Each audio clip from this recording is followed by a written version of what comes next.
I'd like to start out with China, if we could, because there was news overnight as there's something of a restructuring of the government that was announced as part of the National People's Congress.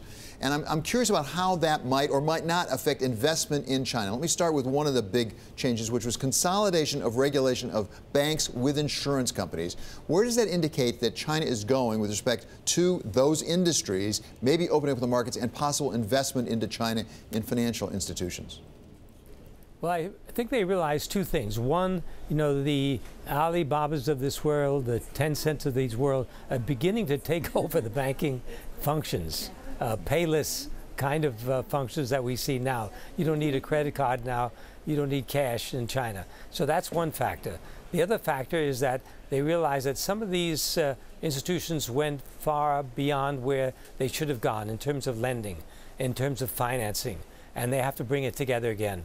And they realize that they gotta have a institution, some kind of regulatory institution that can control the entire sector rather than just individual parts. So if you're an investor, a Western investor looking at China, does that create an opportunity when it comes to the banks and, for that matter, the insurance companies, or does it pose a risk? I mean, an opportunity in that they're opening up, they would like more investment, they're welcoming more investment, a risk in the terms that you could actually be using your cash to finance some bad loans.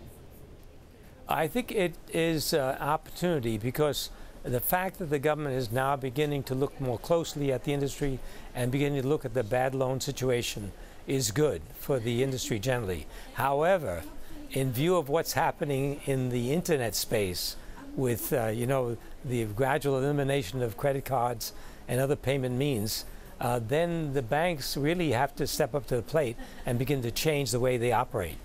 Mark, one of the big rotations that we've seen, if you look at the Shanghai Comp, is the change in the sectors that are leading it. So we have tech making up much more of the Shanghai Comp than it used to be. You have financials is the same kind of way. Industrials are still gaining a little bit, but it's really been that re-rating in financials and tech that's been interesting. How do you invest in China?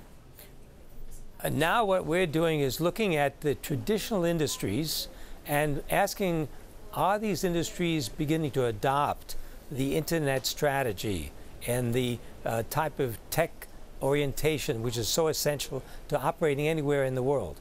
And it's in those industries where the opportunities will be, because you'll see the change and the growth opportunities. I'm not saying that we necessarily would go into Tencent or Alibaba directly, but indirectly into other industries that are being impacted by this technology. Like what?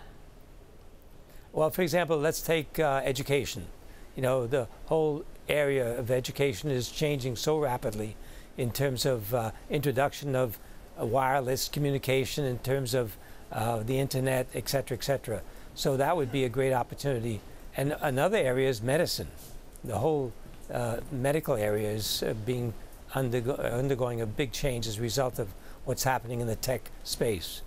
And Mark, what about electric vehicles, batteries and things like that? Because one of the other restructurings we saw from the Chinese government is creating this new environment ministry over there. Are there opportunities for investment in that area?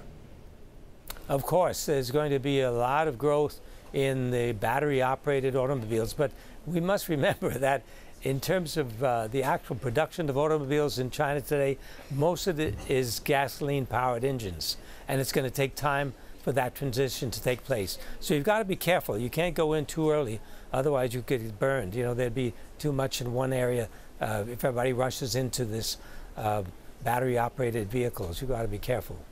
Mark, do you have this investment thesis at the expense of, say, commodity sectors like energy and industrials, or is it with that?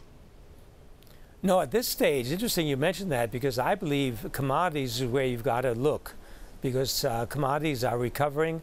There's definitely going to be continuing demand for commodities, not only in China, but globally. So I believe you've got to look at commodities and be in that space. Okay, so again, where? So it's Mark, to be those survivors. So where in that space? Yeah. Of course, that you'd have to look at Africa to begin with. We believe that Africa has tremendous opportunities now. It's a frontier area, but it's great opportunities. And parts of Latin America. Brazil, of course, comes to mind.